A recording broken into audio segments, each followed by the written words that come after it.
a esta nueva emisión de Sin Filtros. Hoy nos vamos a dedicar a estudiar a profundidad el tema de Venezuela y, por supuesto, a solicitud de ustedes que son parte de esta comunidad y que tienen la posibilidad hoy, porque esto es un programa interactivo, de poner sus propuestas, de poner cuáles son los escenarios que ustedes ven para el 10 de enero y, por supuesto, para el 20 de enero también, pero particularmente para el 10 de enero del 2025, cuando se supone que por la Constitución, que el régimen dice que acepta y que la saca todos los días en un librito azul, pues establece que se va a abrir el nuevo gobierno, una nueva etapa de este gobierno. El señor Edmundo González Urrutia, que ganó las votaciones del 28 de julio del año 2024, ha señalado nuevamente que va a ir a Venezuela, que va a estar en Caracas y que va a asumir el poder ese día.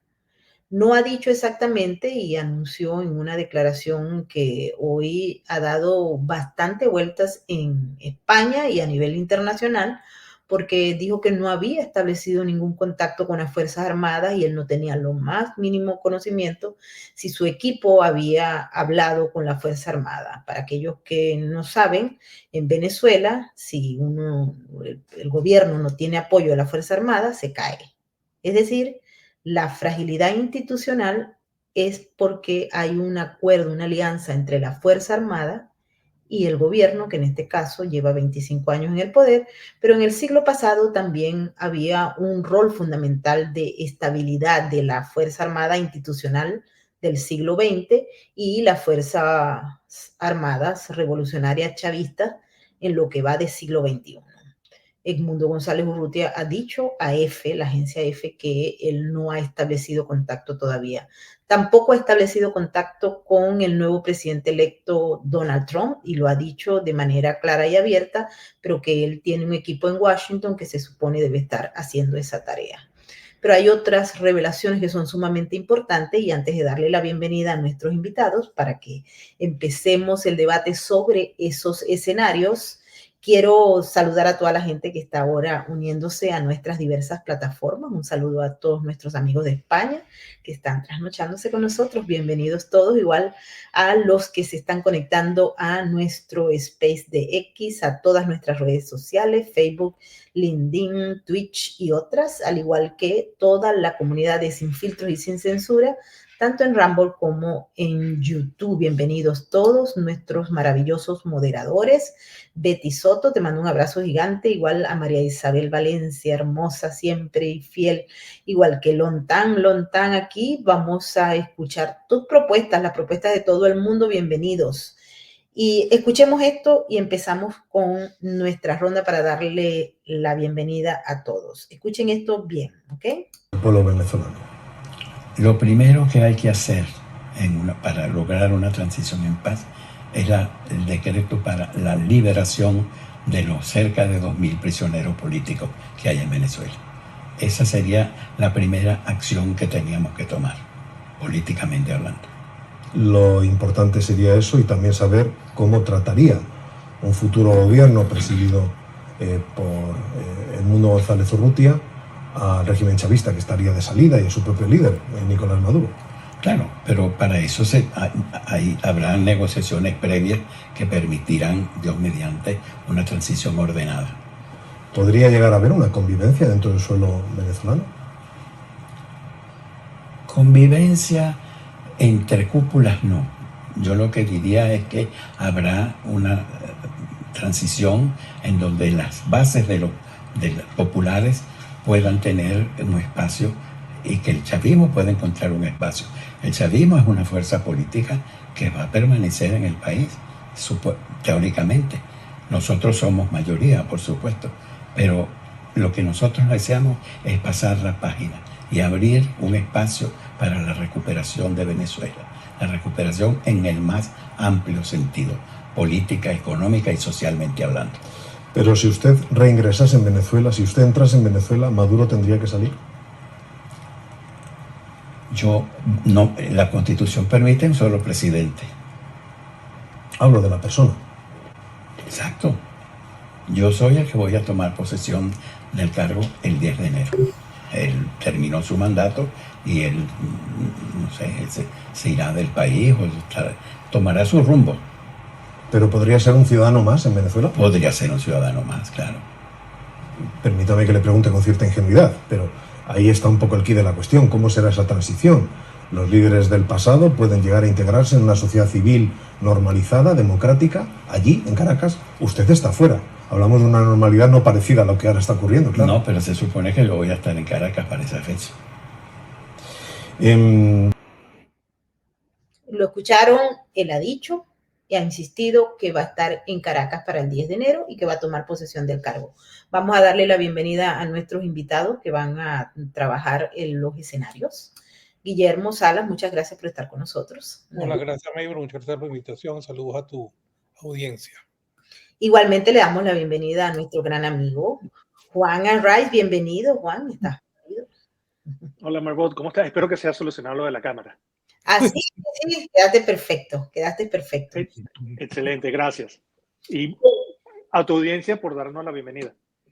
Así es, aquí están todos pendientes. Recuerden que este es un programa donde ustedes van a participar. Ustedes son los protagonistas de hoy, así que cualquier propuesta de escenarios las vamos a recibir. Aquí está toda la gente pendiente de esos escenarios, pero Guillermo nos ha hecho una presentación y vamos a irla discutiendo. Así es que bienvenidos todos esos mensajes y los escenarios para Venezuela, primero el 10 de enero y luego el 20 de enero. El 20 de enero, ¿por qué? Porque es sumamente importante, porque va a tomar posesión una nueva administración en los Estados Unidos y el presidente Donald Trump todavía no ha hecho una especificación clara de cómo va a ser el proceso. Lo que sí ha señalado es que va a acabar con el problema o va a trabajar con los socios para acabar con el problema que representa para la seguridad nacional de los Estados Unidos, Venezuela y obviamente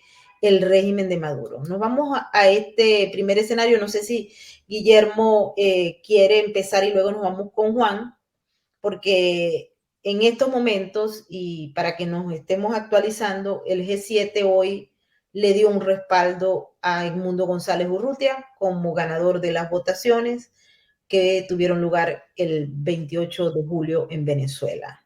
Suma reconocimientos aquí en los Estados Unidos. La administración saliente de Joe Biden lo ha reconocido y por primera vez pues lo ha llamado presidente electo, cosa que advertía en un principio que no iba a hacer, luego de la confusión que si había, que si no había, que si no hubo reconocimiento, no.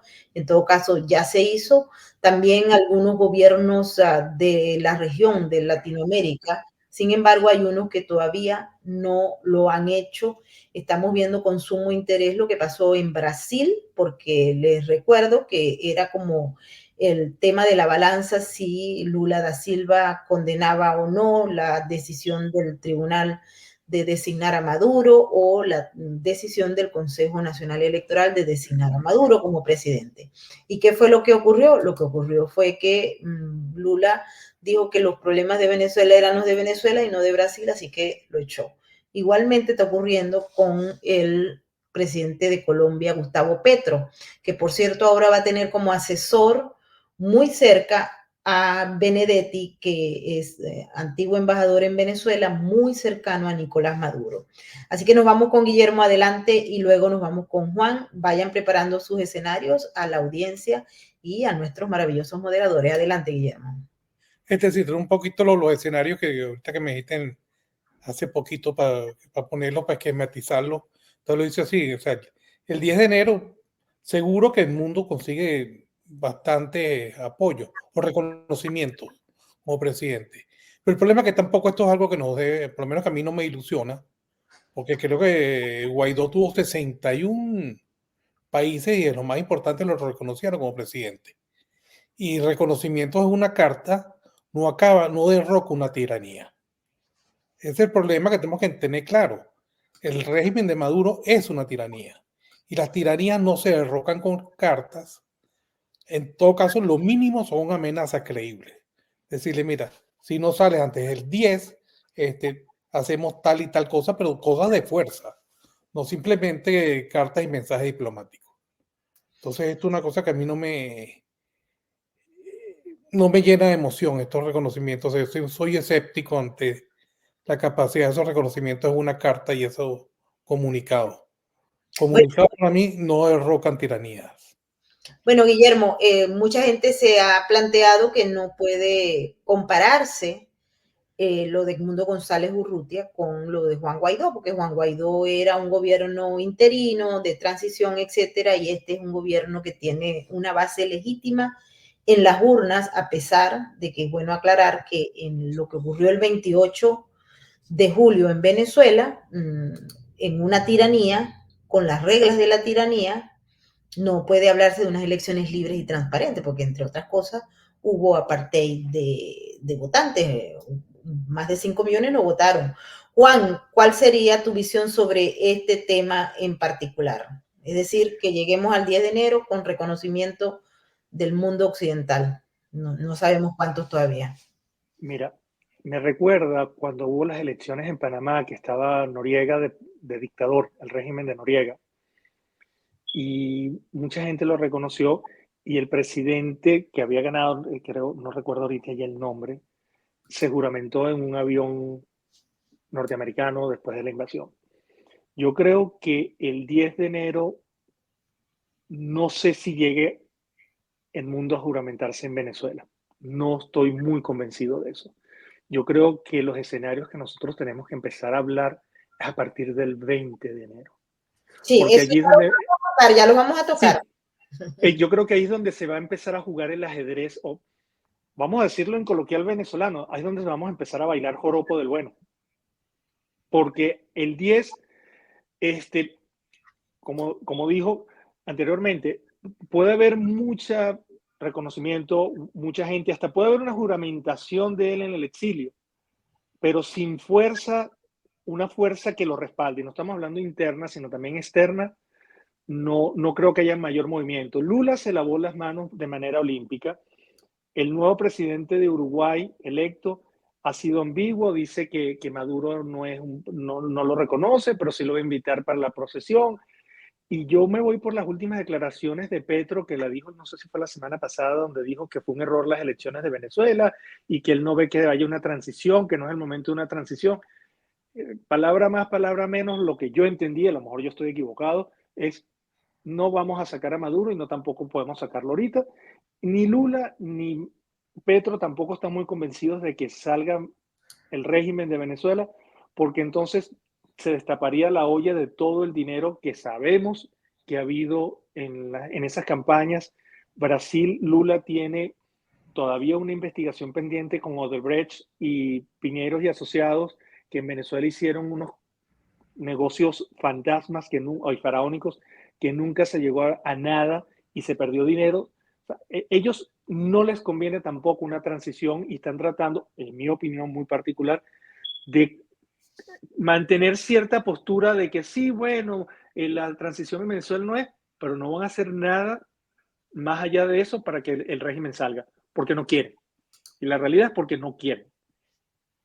Esa es la realidad. Guillermo, adelante, porque vamos a tocar otro tema que ya sería si Edmundo González se va a Venezuela o si Edmundo González no se va a Venezuela, que ya Juan nos lo estaba adelantando. Porque esto es sumamente claro. Él ha dicho en esas declaraciones de F, y agradecemos muchísimo a la agencia F de España, porque escuchen lo que él dijo cuando le dijeron, usted se va a juramentar como presidente en Caracas. Obviamente, escuchen lo que dijo. Quien obtuvo más de 7.300.000 votos en las elecciones del pasado 28 de julio. Es decir, el candidato que obtuvo la victoria ese día y que en circunstancias normales que deberían ocurrir, tomaría posesión de la presidencia de Venezuela el 10 de enero, tal como lo dispone la Constitución. Quedó claro eso, ¿no? Él ha dicho que él va a ir para allá, aunque declaró que no tiene todavía el boleto de avión para regresar. Pero no explicó tampoco, es un poco ambigua la respuesta, pero dijo que no tenía boleto aéreo, pero que él iba a ir. Adelante, Guillermo, y luego nos vamos con Juan. Sí, mira, a mí no me gusta nada primero como lo habla, que primero lo habla en tercera persona, cuando dice el candidato que sacó 7 millones y pico de votos. No, de decir yo que saqué 7 millones de votos y me voy a personar allí. Yo creo que eso tiene que ser una actitud de una persona con convicción, pero yo lo veo con demasiada poca fuerza y convicción y yo no veo que una persona que lo que hizo fue firmó un pacto, prácticamente votó y se fue a esconder una embajada y nunca hizo nada, sino firmó un pacto con Zapatero para firmar una huida que terminó siendo desmoralizante. Si él fuera a Venezuela, verdaderamente yo creo que le llevara bastante emoción a los venezolanos, si fuera y se enfrentara. Si por el contrario lo que hace es quedarse en España o juramentarse en quién sabe dónde, o en la Plaza del Sol en España, o en algún sitio en los Estados Unidos, en Miami, yo creo que la mayoría de los venezolanos sentiríamos una gran decepción. Y bueno, vamos a ver qué hace. Sí, Porque, fíjate que Betty nos está trayendo algo que es sumamente importante y Juan quisiera que lo tocara porque él habla en las circunstancias normales, pero en Venezuela hay una tiranía, hay un modelo que se ha estructurado donde hay un control de las instituciones. Y ese control de las instituciones, recuérdenlo, es una base en la que está la Fuerza Armada, está la Fuerza Policial, lo que ellos llaman el pueblo, que obviamente ya no lo tienen, pero ellos dicen que lo tienen porque poseen las estructuras, y el régimen, es decir, el PSUV o el régimen, la revolución, como ustedes lo quieran llamar. Eso es lo que hay. Entonces, no hay condiciones normales. Las circunstancias normales sería que en Venezuela hubiese una democracia donde se respetara todo. Y fíjate que en las declaraciones del señor Edmundo González Urrutia, presidente electo de acuerdo a las actas, él compara a Uruguay con Venezuela, porque él dice, en Uruguay, donde Luis Lacalle Pou acaba de perder las elecciones, no perdió las elecciones, no estaba compitiendo, pero su partido, y ahora se le da la bienvenida a los socialistas, los de izquierda, por cierto, la vicepresidenta bastante radical y cercana al régimen. Él dice, eso es una circunstancia normal, hubo elecciones y se entrega el poder, pero es que resulta que Uruguay no es Venezuela. En Uruguay, hasta donde se sabe, no hay una tiranía, no hay una dictadura, los opositores no están en la calle, en las cárceles, y el gobierno de Luis Lacalle Pou es un gobierno considerado, dentro del marco de todo, democrático, y eso lo dice la Constitución. Juan, adelante. Mira, yo veo la situación en Venezuela bien complicada si él va a ir a Venezuela. Va a depender también de que él se vaya a Venezuela, de qué garantías le dé el gobierno entrante de Estados Unidos. Y vamos a ser muy pragmáticos en la realidad. Venezuela antiguamente tenía unas fuerzas armadas que eran garantes de la democracia. Hasta cierto punto tutelaban la democracia antes de que llegara este grupo de bandoleros al poder. Y donde las Fuerzas Armadas, si bien habían grupos que habían roscas, y lo digo porque mi papá fue militar y siempre el grueso de las Fuerzas Armadas venezolanas eran institucionales. No solamente las Fuerzas Armadas eran garantes de la democracia, teníamos instituciones donde, sin ir muy lejos, las iglesias, no solamente la Iglesia Católica, sino había un poder moral no registrado, pero había poder. Los mismos medios de comunicación eran críticos. Por supuesto, todos sabemos que había medios de comunicación en Venezuela o algunos periodistas que se parcializaban de un lado a otro, pero los medios de comunicación funcionaban como ese auditor de lo que pasaba. Y estamos hablando a brochazo grueso. Llega este régimen y una de las funciones que hizo fue corromper a las Fuerzas Armadas. Y te voy a poner un caso muy particular. Yo trabajé en la industria petrolera y me tocó ir a hacer un estudio de consumo de diésel en Wiria para el gasoducto que iba a hacerse. Y cuando fuimos a buscar a la gente de comercio suministro que tiene ese número de diésel, de supuesto diésel, nos llegó un oficial de la Guardia Nacional y nos dijo, esa es información confidencial y se me van de aquí, de Wiria. Nos corrió de Wiria. ¿Por qué? Porque estaba el contrabando de gasolina o de diésel. Trabajé para poner en servicio la planta Luisa Cáceres Arizmendi, antigua Seneca. Esa era 10 gandolas supuestamente por hora que iban para consumo de gasolina. Eran 3 barcos de flete de diésel, de los cuales llegaba 2, 1,5, el resto se perdía en el camino. ¿Y quiénes hacían eso? La misma Guardia Nacional, los militares. Claro. Los militares se corrompieron desde un principio. Entonces, déjame aterrizar el punto. ¿Qué pasa? Si este hombre, Edmundo González, no tiene una garantía de que hay alguien que lo está respaldando, y no estamos hablando de los militares venezolanos, de alguien con más poder, con más fuerza, de que le permita irse a Venezuela y que no pase nada a su integridad física, puede que vaya. Y todo va a depender ahora también del gobierno de transición de Estados Unidos. Si se juramenta en España, sería decepcionante. Si él se llega a juramentar en Estados Unidos, en lo que era la antigua embajada venezolana en Washington y no en Miami, podría ser diferente, o lo veo yo así. ¿Por qué? Porque es territorio venezolano, es la embajada que todavía no ha sido tomada por el chavismo, y no es en un punto donde tú dices es más de lo mismo. Podría ser la embajada venezolana en Washington un buen punto para juramentarse. Podría ser interesante eso. Mi punto es que si él va para Venezuela y no tiene garantías de su integridad, podría ser peligroso y podría ser peor.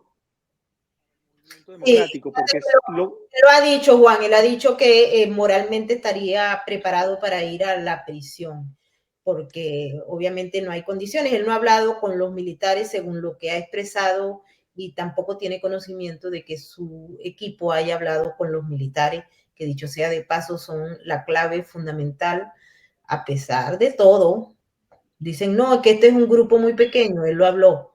La cúpula militar que está apoyando el régimen es muy pequeña y el resto está ansiosa de una transición porque, entre otras cosas, el hambre también hace que la tropa esté con transición.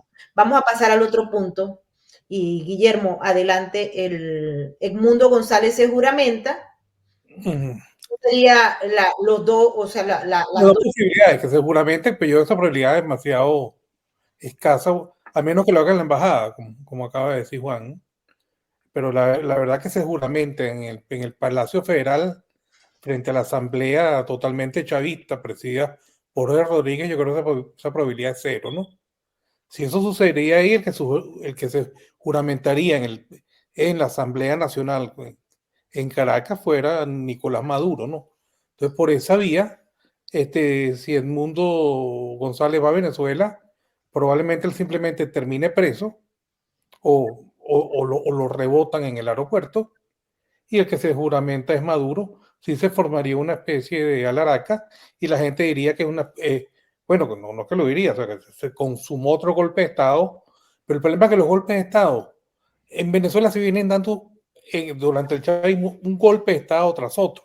Sino el primer golpe de Estado lo da la constituyente de 1999, autorrogándose poderes totalitarios. Y después, Thais Peñalver, por ejemplo, tiene un libro sobre todos los golpes de Estado del chavismo. Alan Brewer Carías también tiene una serie de libros sobre los golpes de Estado de Chávez. Marisol Sarria tiene lo mismo. O sea, los golpes de Estado del chavismo no van a empezar el 10 de enero. Desde que él llegó en 1999 hizo lo que llama el proceso constituyente y comenzaron una retaíla de golpes de Estado uno detrás de otro. Entonces, eso es un poco lo que podría pasar. Y si se queda así Maduro, bueno, pero yo creo que esto no va a ser la jugada. La jugada es, yo creo que el mundo, o sea, no va a Venezuela, por lo menos puede que vaya una embajada, a la embajada de Washington o algo así, y después dependería mucho de lo que hiciera el próximo gobierno de los Estados Unidos. Pero la primera jugada, o sea, que ya vaya, que es un poco lo que han insinuado, que él vaya o lo que muchos esperan, que él vaya a la embajada, al Palacio Federal, ahí al lado de la Plaza Bolívar, a juramentarse, no lo veo. ¿Y tú lo ves, Juan? No lo veo. Quizás intente irse en un avión privado y no lo van a dejar llegar o no lo van a dejar bajarse. No lo veo arrestándolos o metiéndolo preso, dependiendo de lo que se maneje con este gobierno de transición o la situación. Y hay que decirlo que el gobierno de Maduro acaba de mandar personas para negociar con la transición de Trump. Lo vamos a tocar más adelante por lo de la parte de las deportaciones y tratar de tener una convivencia y un reconocimiento de ellos. Entonces, yo no veo a Edmundo regresándose a Venezuela, lo veo juramentándose en una embajada, posiblemente porque es territorio venezolano. Legalmente es un territorio venezolano, sería algo elegante, pero no sería de mucho impacto. Yo creo que los escenarios o el joropo empieza a partir del 20 de enero. El 20 de enero, que es sumamente importante. El estado comunal versus la normalización. Claro, o sea, sí, un poquito para que viene a futuro. Si Edmundo González no va a Venezuela, Maduro se juramenta, y después hay dos opciones que es la normalización, que sigue más de lo mismo, se van, dentro de 6 meses van Capriles y otros más a las elecciones regionales y cosas. Esa es una posibilidad, pero hay otra peor que se está asomando, que es la implementación del Estado comunal. El Estado comunal es una forma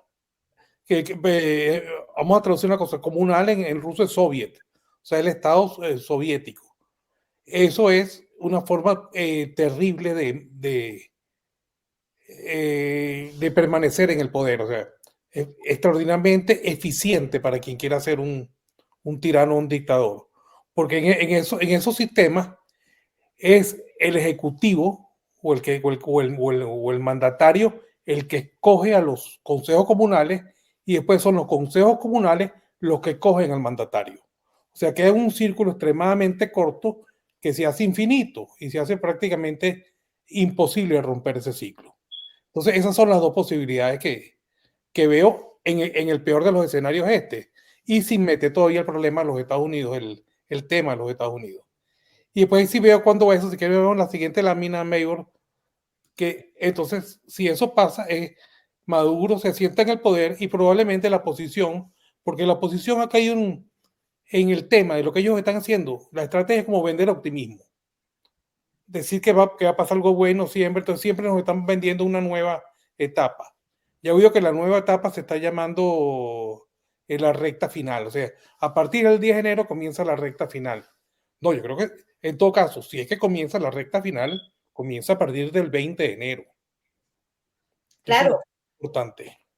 Ese paso es importante y ya Juan va a retomar su idea sobre este tema en particular. María Isabel Valencia dice que el ingreso de Edmundo no será ese día, es decir, el 10 de enero, sino que tendrá protección y se llevarán estrategias para evadir el enemigo. No se servirá tan fácil. Optimistas sí, ilusos no, pero creer para crear.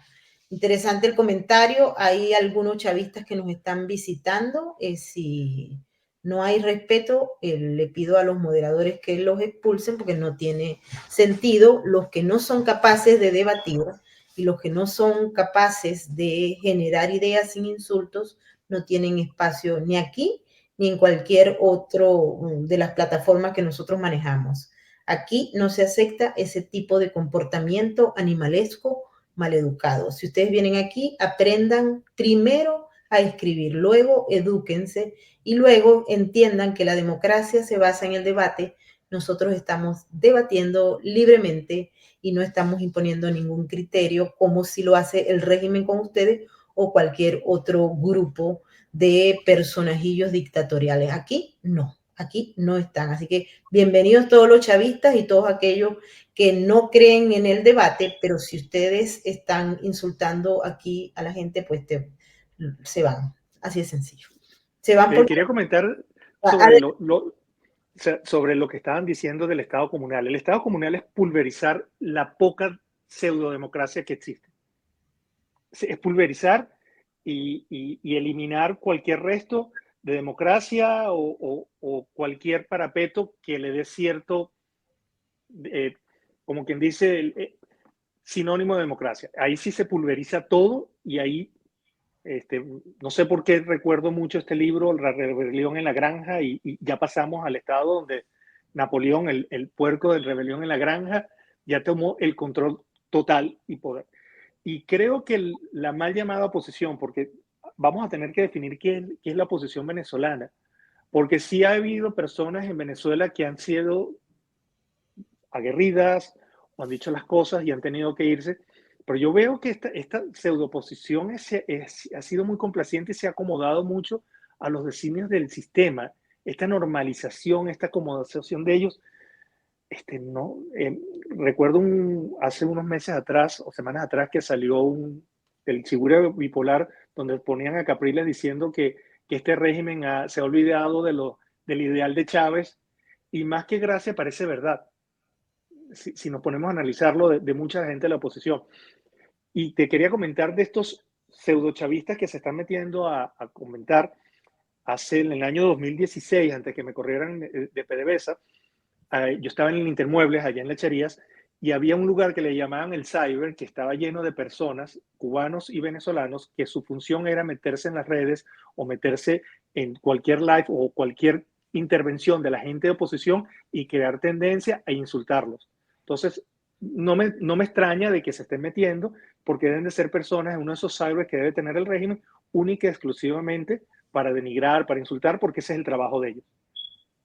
Exactamente, son bots o son personas carentes de pensamiento crítico e incapaces de sostener un debate. Pero bueno, no vamos a perder nuestro programa con esas personas, ¿no? Esas personas, ya le dije a la gente que está moderando, si no están asimilando lo que es un debate, simple y llanamente lo sacan porque están violando las reglas de la plataforma. Aquí se educa y se respeta. Uno de los temas que Guillermo ha planteado acá es cómo se va a mantener un régimen.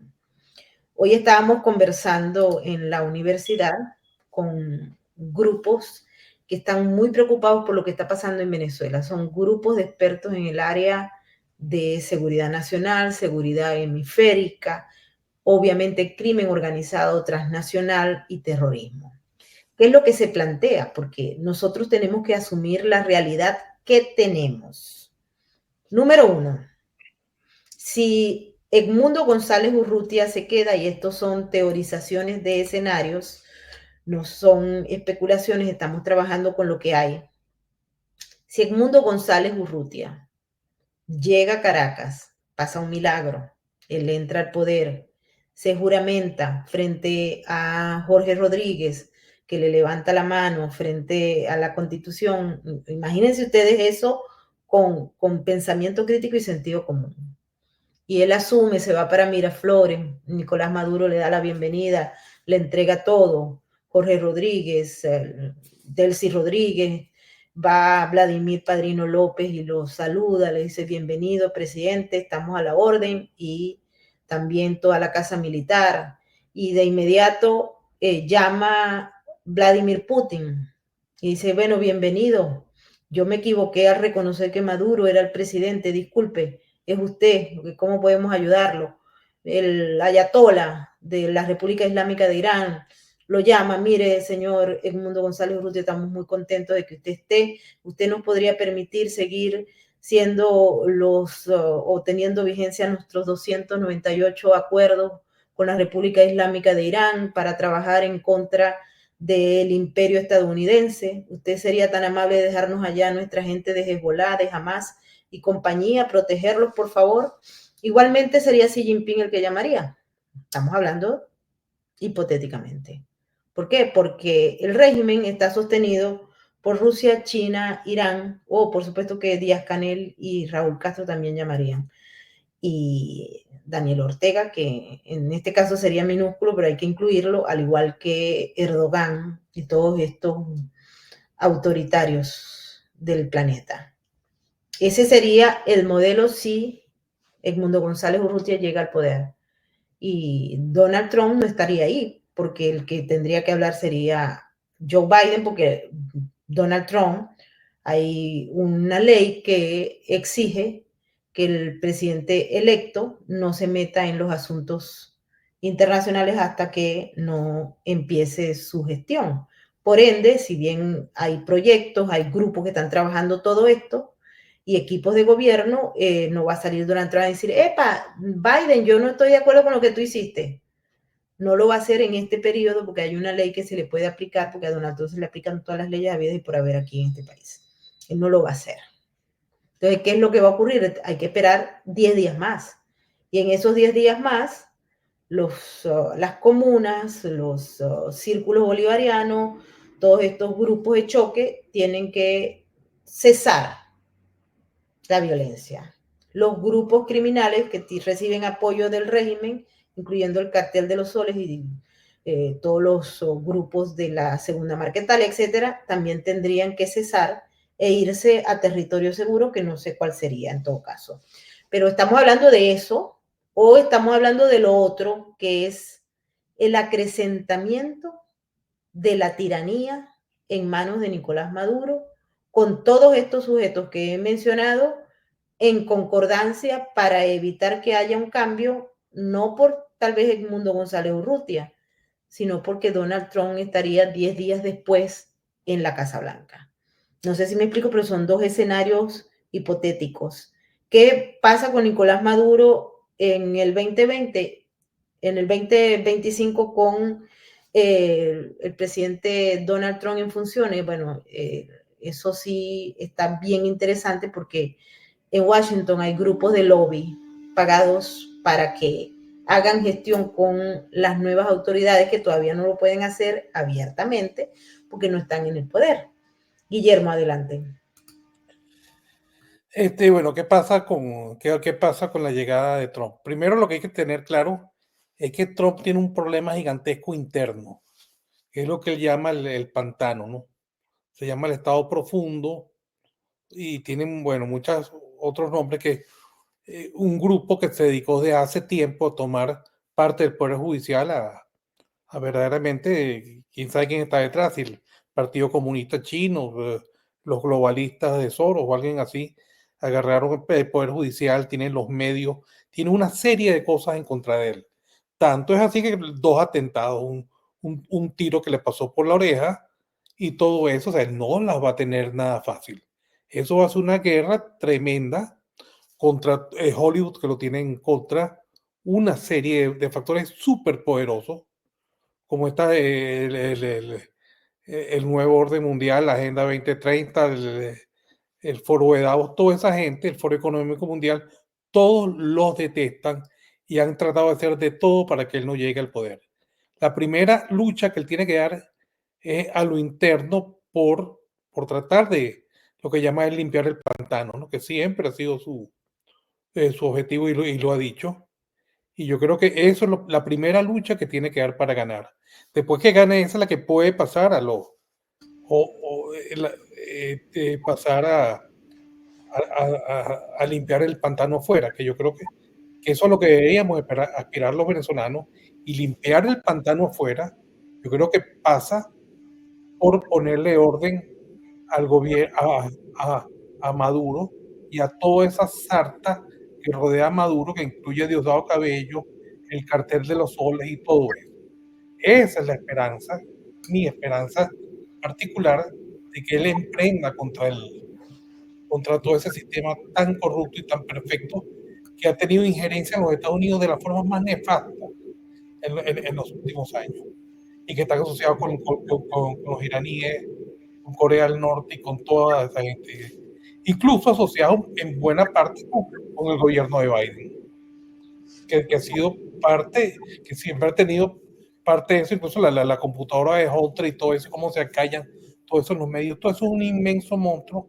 Contra él va a tener primero que luchar a lo interno y después, si hay suerte para Venezuela, a lo mejor lucha a lo externo, porque él sí cree que ha habido una injerencia fuerte de todos estos ampones del régimen venezolano en la política interna americana y en el mercado del lugar. Definitivamente hay una investigación y hay un equipo que está trabajando eso. Pero entonces el planteamiento sería, y esto es luego del 20 de enero, que Trump empezaría con todas las dificultades que existen internamente.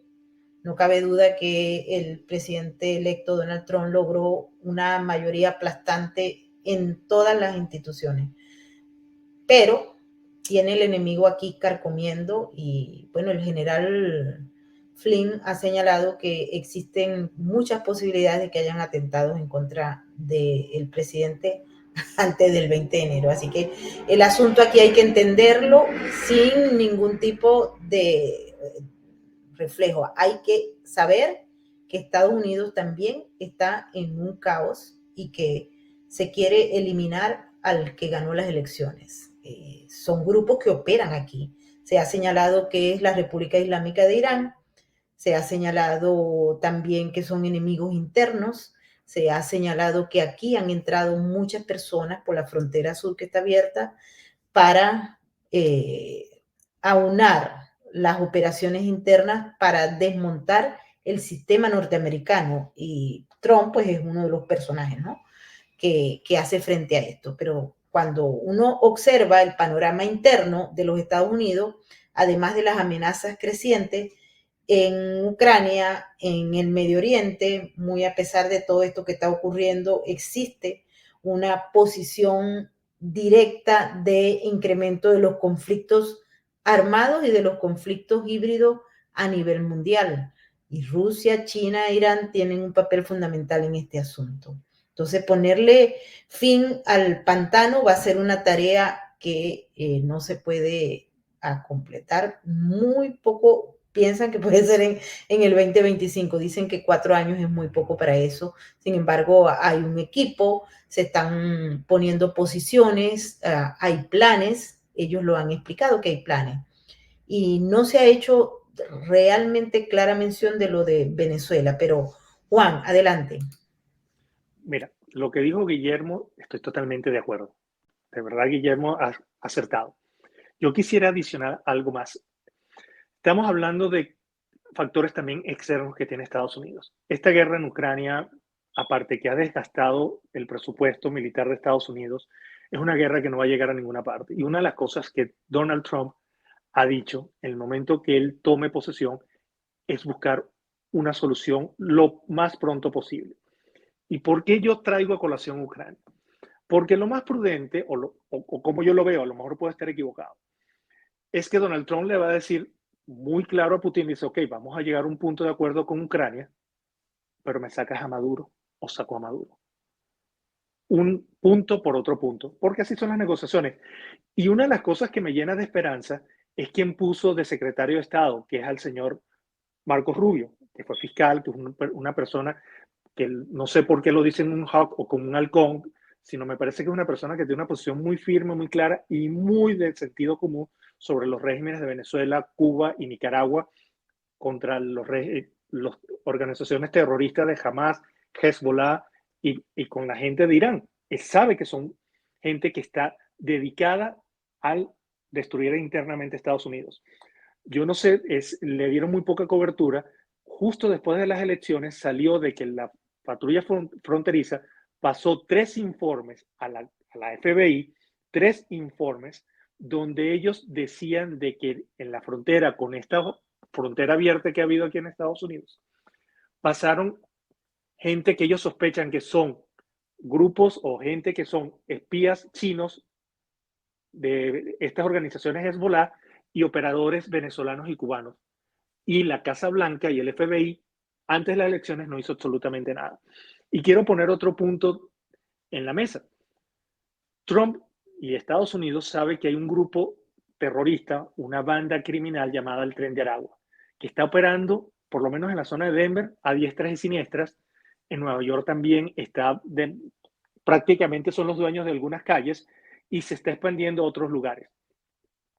Donald Trump, una de las promesas que hizo es que iba a hacer unas deportaciones masivas sobre todo esas bandas terroristas, criminal o como la queremos llamar. Pero para poder hacerlo, necesita que en Venezuela alguien les acepte.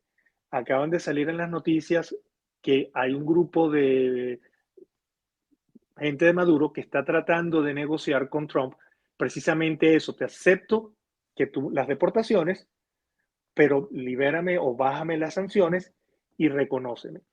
Yo no lo veo a Trump reconociendo más con Marco Rubio y más como él se ha vendido, como tuvo el voto hispano, sobre todo venezolanos, colombianos y nicaragüenses que quieren una salida. Yo veo que Donald Trump quizás ponga un poco más de mano dura puedo ver subiendo la recompensa de Maduro, Diosdado y ese grupo no de 100, 20, o sea, subiendo los 50 millones para que sea atractivo para estos grupos como Prince y no tener que mandar tropas.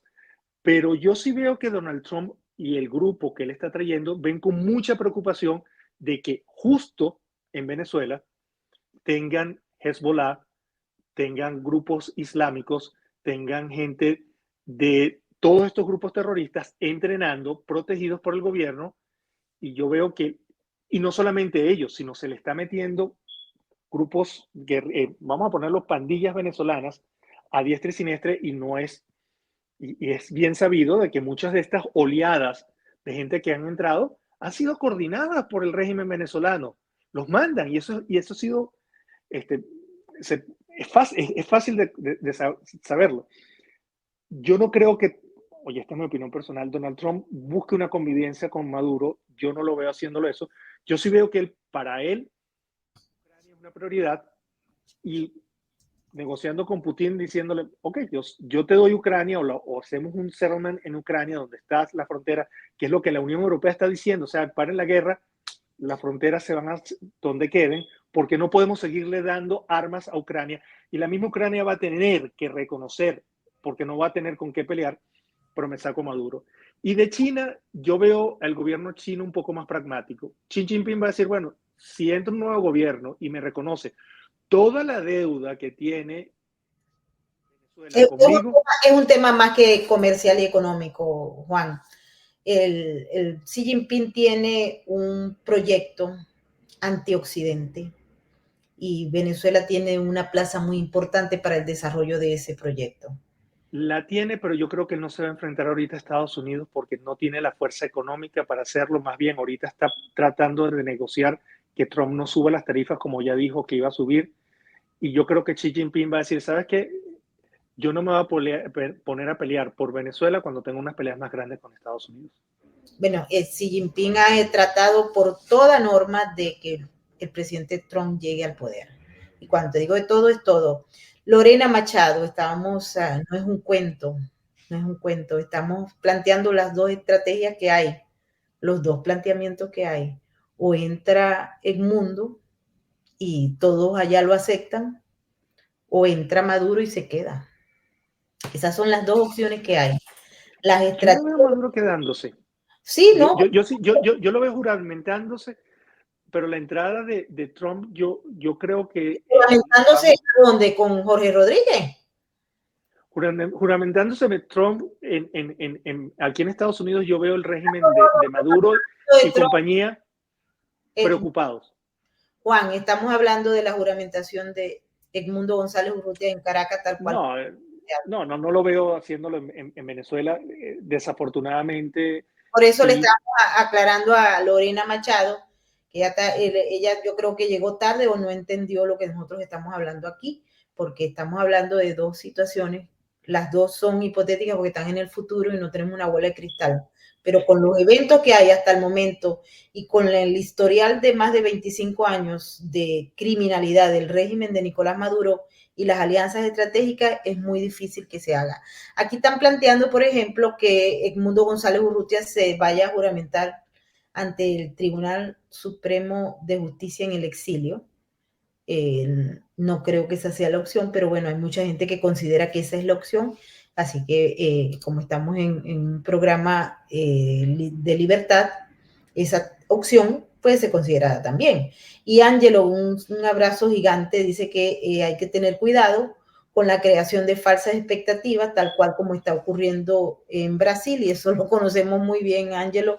Acabamos de llegar de Brasil y hemos estado conversando con mucha gente allá que está sencillamente tiene esa visión doble motivado a las expectativas. A ver, Ángel Rodríguez dice que creo que nuestros líderes democráticos lo han hecho todo tan bien que estoy seguro que mi presidente Edmundo y María Corina se juramentan el 10 de enero. Se juramentaría Edmundo González Urrutia, María Corina no, María Corina estaría jugando un rol fundamental, pero no se sabe porque María Corina no está inhabilitada y tendrían que cambiar todo eso, no lo van a lanzar de una, ¿no? Tenemos que hacernos cargo del problema nosotros también. Yo creo que el mundo ni María Corina votaron por Chávez. Yo, bueno, aquí nadie ha dicho que han votado por Chávez, no sé. Aquí nadie está en eso, creo. Pero sí quería, y Guillermo no, o sea, nos vamos a ir a ver a unos puntos que teníamos aquí para discutirlos en el marco de todos estos escenarios, porque todo el mundo apuesta a esta. Hay una transición pacífica en la que Maduro y el régimen deciden entregar el poder a Edmundo González. Esta es la ideal. Esta es la que hemos planteado como hipotético ideal. Eso es uno de los escenarios que todos los venezolanos de bien que quieren volver a Venezuela o que quieren ver sus familias reunidas estarían en disposición de soñar con él. Porque el mundo ha dicho que no tiene relación con los militares. Volvemos a ese tema que es sumamente importante. En este escenario, las Fuerzas Armadas de Venezuela revolucionarias y chavistas tendrían que aceptar a Edmundo González Urrutia, quien ha señalado, y nosotros lo pusimos al inicio de este programa, que Maduro se quedaría como un ciudadano más ahí, que él decidiría si se va, si se queda, pero va a estar ahí. No sé si si Maduro se podría quedar en Venezuela y quedarse así todo lo más chévere, relajado, y bueno, vamos a esperar, y sí, vente que te lo entregamos. Eso fue lo que dijo Edmundo a F.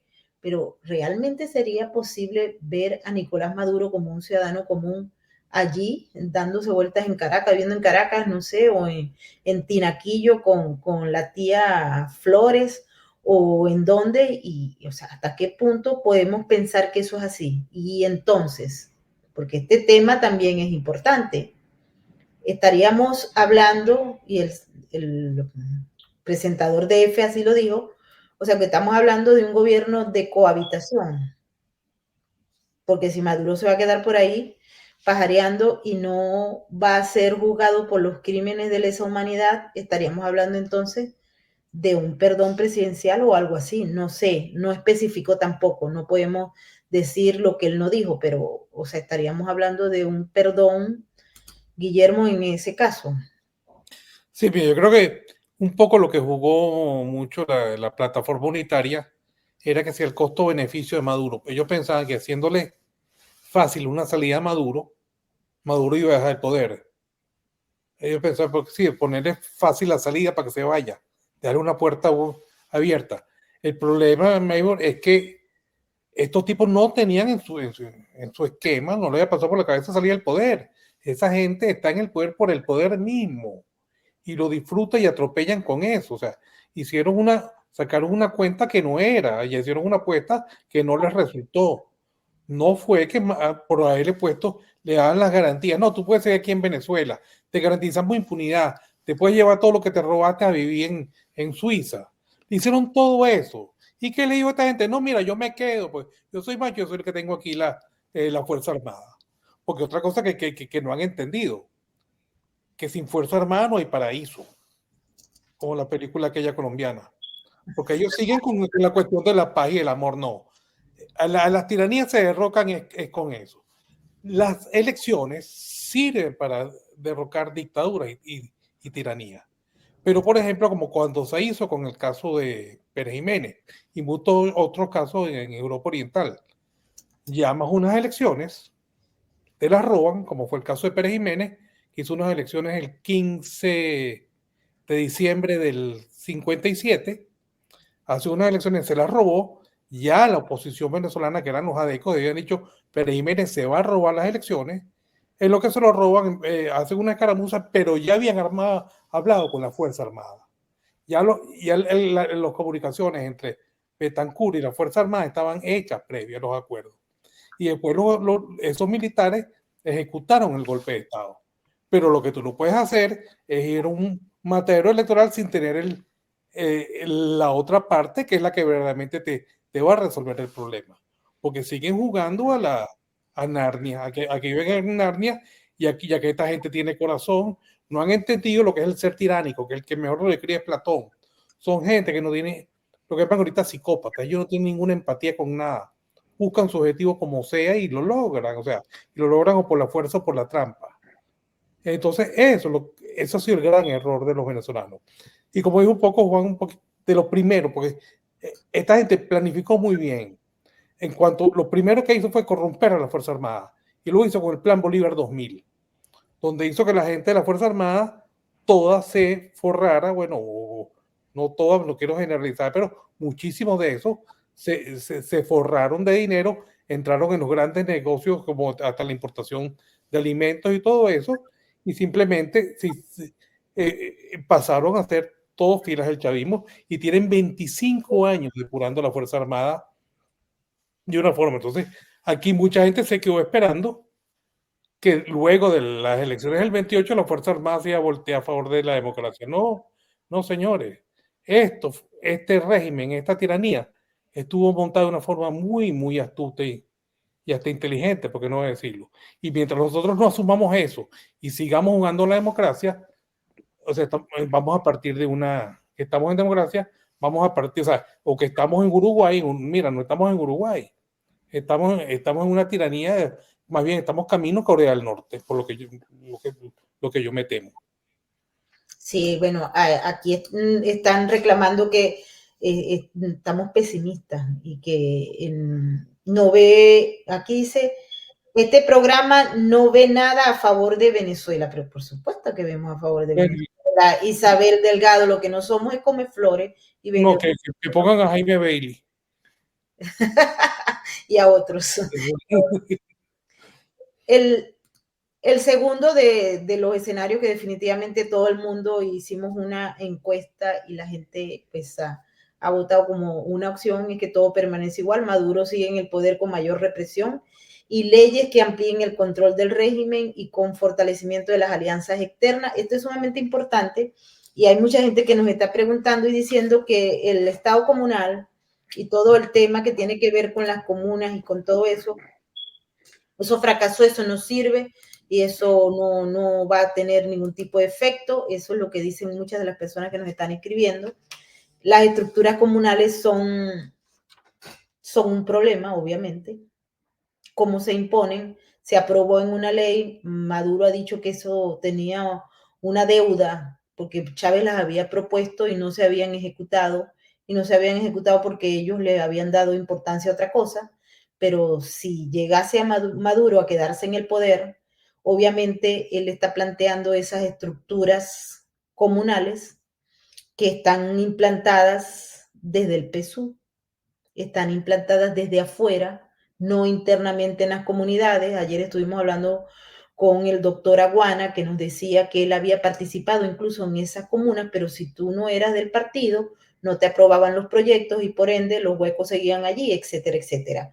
¿Qué es lo que se está planteando? Son esos microgobiernos y esos microgobiernos, según el grueso de las personas que han participado en la encuesta, no tienen ningún tipo de sentido y por ende, como en Venezuela nada se da, pues eso no se da tampoco. Entonces es un fracaso total todo lo que se plantee en materia del Estado territorial comunal.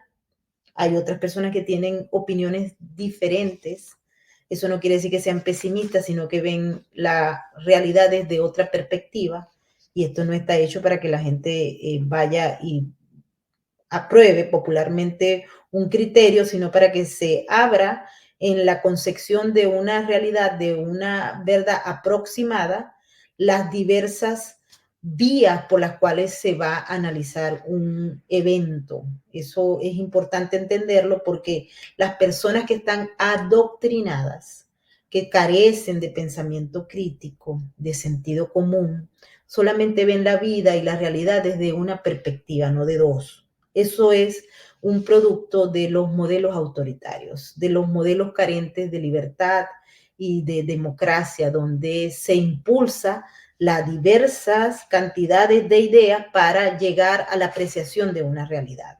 Aquel que carezca de eso no puede ver la vida en dos colores, sino en uno, porque tiene el cerebro adoctrinado y en el enjambre de ideas mal conceptuadas aparece el tema de que si se tocan las dos versiones de la realidad para llegar a un análisis claro, entonces se es negro, se es una nube negra, se es pesimista, se carece de amor por algo, etcétera. No, aquí estamos siendo análisis pragmáticos.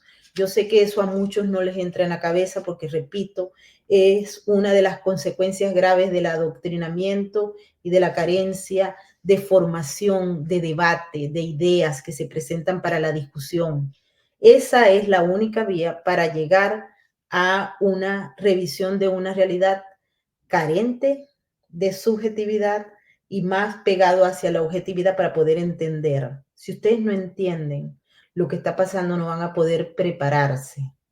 Ustedes no controlan la realidad, nosotros no controlamos la realidad, pero sí controlamos la respuesta que nosotros podemos dar a esa realidad. Así que yo los invito a generar debate con ideas contrarias para que ustedes con argumentos serios y no con disparates o con insultos o con bases a frases cliché vayan a tratar de eliminar el debate en base a conceptos doctrinales porque tienen la visión de una sola realidad y no de varias. Así que yo los invito para que discutan porque el año 2025 va a ser un año en el que ustedes van a necesitar esos dos criterios.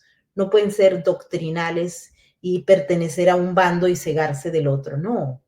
Se tienen dos ojos y se puede pensar en dos versiones de la realidad para llegar a un punto, para que ustedes comprendan. Y si no, pueden irse. Ustedes saben que en el caso, por ejemplo, del Mazo Dando y de todos esos programas de adoctrinamiento, pues ustedes estarían muy bien recibidos allá. Volviendo al tema de las estructuras comunales, el asunto es que el régimen las está imponiendo y no están surgiendo de ese consenso vecinal, de ese consenso de la comunidad. Y es allí donde aparece entonces la imposibilidad de que esto se cree como un concepto clave de que la gente quiera, no, todo lo contrario. No hay un compromiso de la gente con ese sistema porque la gente, mucha gente en las comunidades en Venezuela está en contra del régimen y rechaza cualquier cosa que se vaya a imponer. Ahora bien, hay dos maneras de imponer. O por consenso, que se hace en las democracias, se hace donde hay una conciencia ciudadana y se dice, bueno, vamos a discutir esto y si ustedes están de acuerdo, lo hacemos y si no están de acuerdo, no lo hacemos. Eso es en el consenso democrático del debate, donde, por cierto, los adoctrinados no tienen cabida. Y está el otro, que es a través de la represión y a través de, yo lo pongo porque el PSUV quiere, porque Diosdado Cabello quiere, porque el otro quiere, y no, a mí me sabe un pepino lo que diga la gente, y que va. Y va porque va, y se van a elegir los 15,000 jueces principales y los otros suplentes porque va. Y esas elecciones van a ser el 15 de diciembre y después van a ir otra. Son dos concepciones diferentes. Adelante, Juan. Mira, no sé si nos acordamos de Venezuela antes de 1988, donde los gobernadores los señalaban a dedo, los presidentes. Entonces es como que volver a esa etapa, pero una manera mucho más inefectiva y una manera donde hay mayor control férreo por parte del régimen. Y me sorprende que no hayan incluido en esta ley, el proyecto de las comunas, la famosa ley que siempre amenazaron de poner, que es los hijos de la patria. Y lo comento porque cuando yo estaba en PDVSA, tenía acceso a ciertos servidores de PDVSA y PDVSA le prestaba de servidor a gente que de otros ministerios y pude leer muchas veces ese famoso anteproyecto de Hijos de la Patria, donde copiaron el modelo cubano y fueron tan flojos, porque la palabra es flojo, que ni siquiera cambiaban algunas palabras. Y uno lo leía, palabra más, palabra menos, era donde la potestad, o sea, los niños los cuida los padres, pero la potestad la tiene el gobierno y para salir del país, los niños menores de edad, se necesita una autorización por parte del gobierno. Por supuesto, no lo veo que sea aplicable hoy día con el éxodo de venezolanos a través de los caminos verdes de la frontera, pero yo siempre lo vi, y este es mi punto, por una manera de parar a la clase media, a la clase alta, que son los que pueden viajar por avión, que son los que van a necesitar esta permisología, para tener una especie de control. Y volvemos al punto, este régimen no quiere gobernar, lo que ellos quieren es ejercer el poder, el control absoluto y total de Venezuela. y si llegan a poner esta de las leyes a las comunas, vamos a ver una manera de ejercer el poder, pero de manera directa por parte del régimen, mucho peor de lo que teníamos antes de las elecciones de gobernadores o consejos comunales. Prácticamente un sistema, no quiero decirlo cuartelario, pero o sea, un cuartel, donde se dice porque lo mandó Diosdado, porque lo mandó Maduro y se cumple. Pero también volvemos a Venezuela, que nació con se acata pero no se cumple. Entonces yo no lo veo intentándolo que lo van a poner, pero hay algo que sí tiene, y no quiero ser menospreciar, pero el grueso de las personas que quedan en este gobierno o en este régimen son personas con una preparación cada vez menor, gente que lo que está buscando es las prebendas que dan esos puestos, la CLAP, administrar la CLAP o este tipo de cosas, pero no lo veo con la preparación de poder administrar o poder ejercer ese poder político que se le va a dar. Entonces yo creo que esto va a ser un desastre mucho peor de lo que estamos viviendo desde el punto de vista político, desde el punto de vista administrativo, porque Venezuela, desde el punto de vista administrativo, pareciera un estado fallido. Cuando uno va ya yo vivo fuera, no sé, pero las personas que todavía tengo dentro de Venezuela que viven en el interior de Venezuela, Venezuela parece un estado fallido, donde la administración pública es un desastre, donde los consejos, los consejos locales son un desastre. Entonces, con esto de la comuna va a ser un desastre mucho más grande y yo creo que vamos a volver a un estado fallido. No sé, esperemos que no lleguemos a ser como Yemen o como uno de esos estados de Somalia.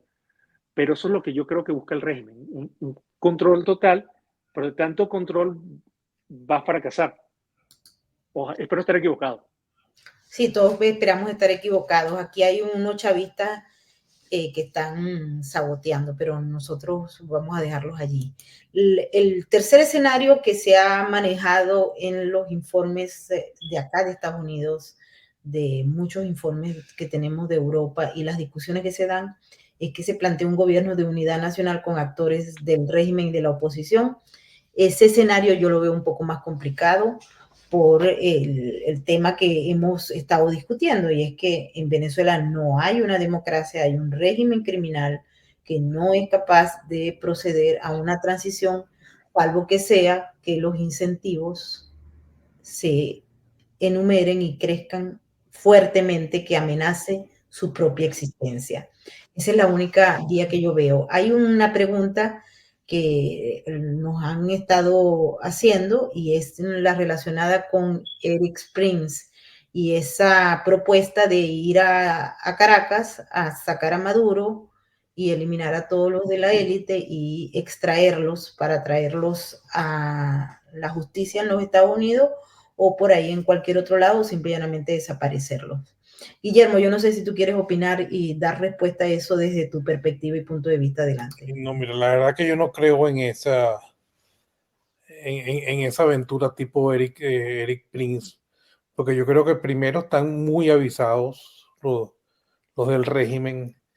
Hay un ejército muy bien preparado y está metido el G2 cubano, están metidos los rusos, tienen mucho know-how de los cubanos, incluso hasta los iraníes. Entonces yo no creo que un ejército así pequeñito, privado, pueda acabar con eso. Yo creo que la única forma de acabar con eso tuviera que ser desde un frente, una unión de ejércitos reales que le hagan una amenaza real a Maduro y a su gente. Pero eso de que una operación así, y además tú sacas a Maduro o le metes un dron a Maduro y no sales del problema, porque el problema del estado de cosas es toda la situación entera, no es solo sacar eso. Eso solo, yo creo, la verdad que yo no tengo muchas esperanzas en la cuestión de este señor Eric Prince. Creo que tiene que ser algo mucho más mancomunado con gobiernos verdaderamente democráticos que se den cuenta que el régimen de Venezuela es un verdadero problema para el mundo. Y creo que lo que nosotros tenemos, nuestra labor puede ser convencer al mundo del problema inmenso que les representa para ellos que el régimen de Maduro siga en el poder por muchos años más. Eso es nuestra labor, convencerlo de que el costo-beneficio para ellos es mejor enfrentarlo y en bloque para sacarlo. Pero no creo que un ejército privado pueda sacar a lo mejor puede meter un dron a Maduro o cualquier cosa, pero no puede cambiar el estado de las cosas en Venezuela. Se murió Chávez y el chavismo siguió. O sea, estamos en lo mismo. Yo no creo que ese sea el camino para volver a la democracia. Juan, ¿tú piensas en relación a esto que Eric Sprint puede ir a Venezuela y hacer todo esto?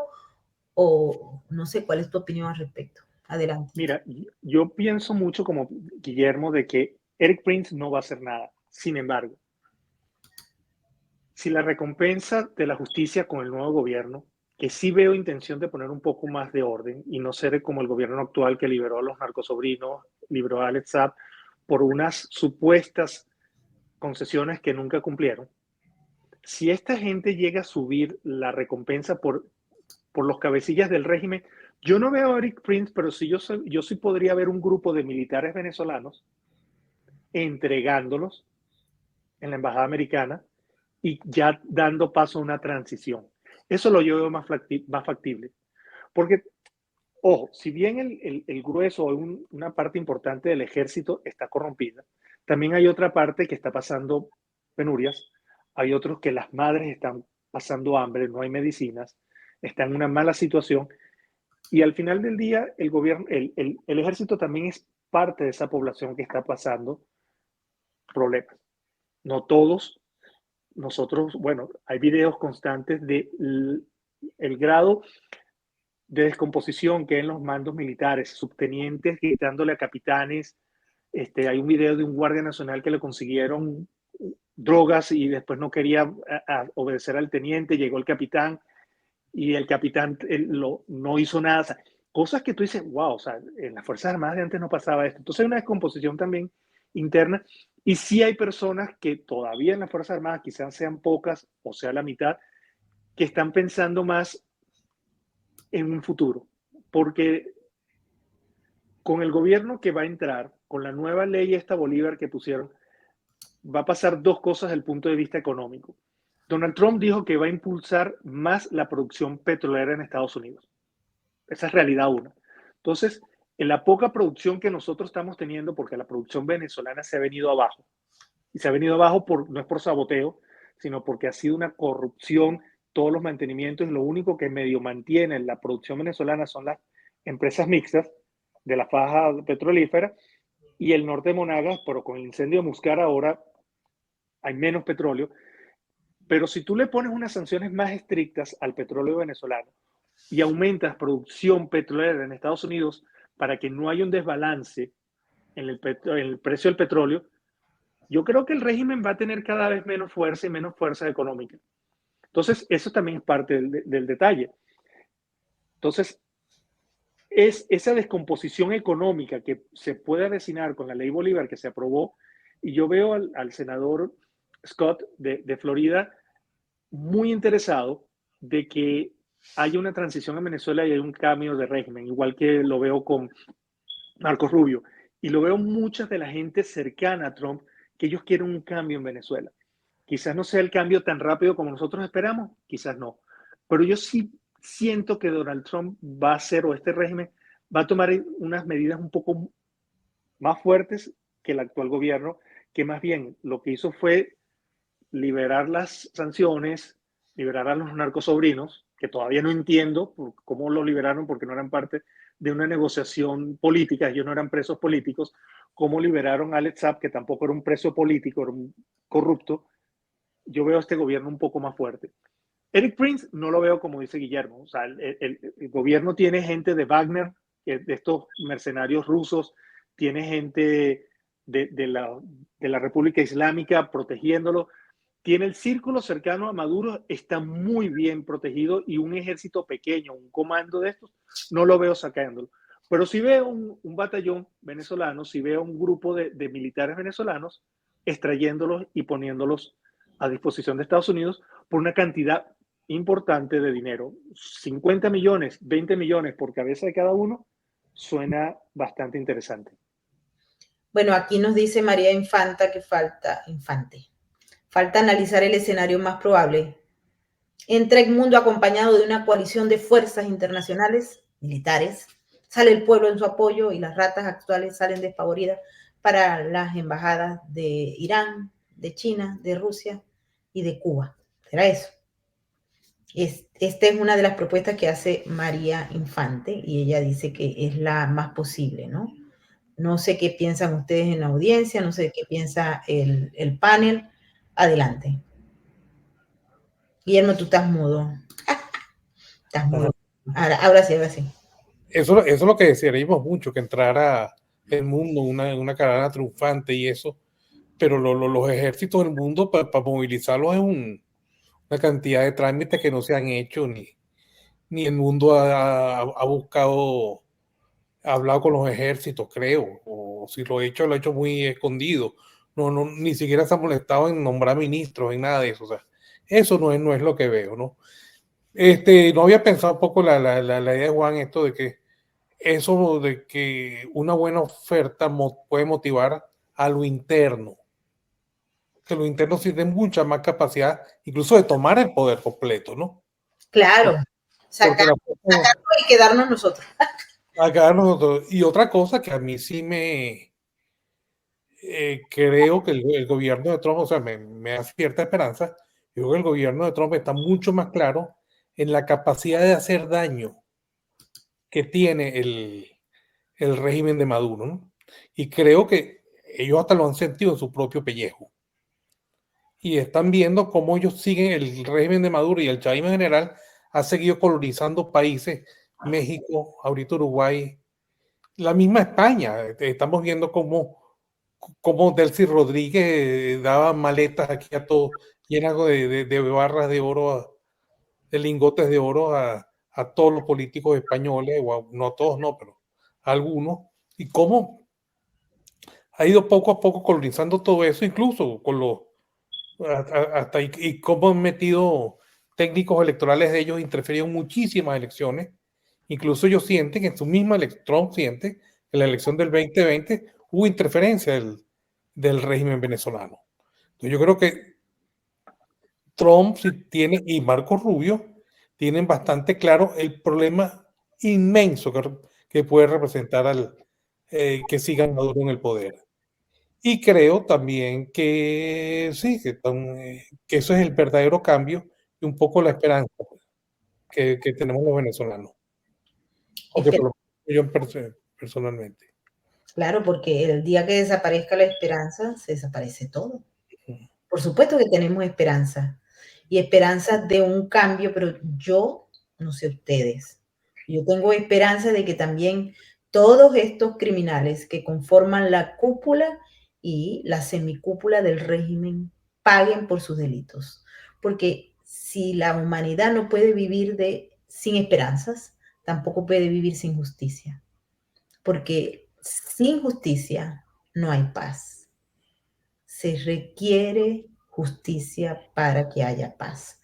Y en Venezuela los delitos han sido muy elevados, son delitos de lesa humanidad. Venezuela fue transformada en el centro de operaciones del crimen organizado y del terrorismo. No es chiste, no es teoría, no es análisis, no son teorías conspirativas. Está allí y hay gente que está presa y juzgada aquí por esos delitos que lo han hablado en corte. Hay gente que ha participado allá en delitos y está pagando aquí la cárcel por muchos años, con excepción de los sobrinos de Nicolás Maduro o Alex Saab, que Biden se los perdonó y se los mandó a Caracas, pero hay muchos que están aquí y han dicho qué fue lo que pasó allá.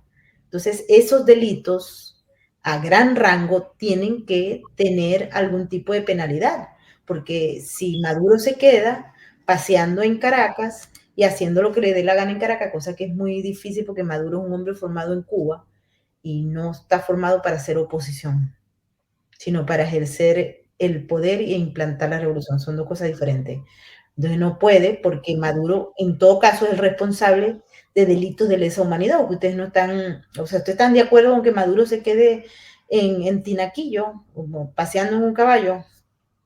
Yo no creo, yo creo que si Maduro no lo juzgan, va a cometer el que viene detrás de Maduro, ay, pero si a él no le hicieron nada, porque a mí me va a pasar algo. Porque no hay ningún tipo de castigo, los crímenes sin castigo generan eso, la impunidad genera eso, y por eso que estamos donde estamos, en este hueco, y hay mucha gente que no quiere oír las cosas que son porque, ay, no, porque es que eso me da estrés, eso son, no, eso sí, si ustedes lo dicen, entonces nos va a apartar de la suerte o de la posibilidad de que ocurra lo otro, no. Entonces, tenemos que ser objetivos y claros, somos personas con criterio para entender que los criminales están allí y son capaces de cualquier cosa para quedarse en el poder. Y si no, escuchen a Diosdado como lo habla, o a Freddy Bernal, o al criminal de todo lo que persigue, por ejemplo, Tarek William Saab, escúchenlo, escúchenlo a ver qué no son capaces de hacer ellos para quedarse allí en el poder, ejerciéndolo, no de oposición. Eso ellos no lo tienen planteado en ningún punto del discurso. Hoy estábamos conversando también porque hay mucha gente que le da asco leer las cosas, ¿no? Pero si uno no entiende ni no lee, entonces muy difícil es. Pero Guillermo y yo estábamos hablando sobre lo que ha sido un documento que la gente no ha querido leer, los políticos, porque la gente común y corriente no, pero los políticos deberían haberlo leído.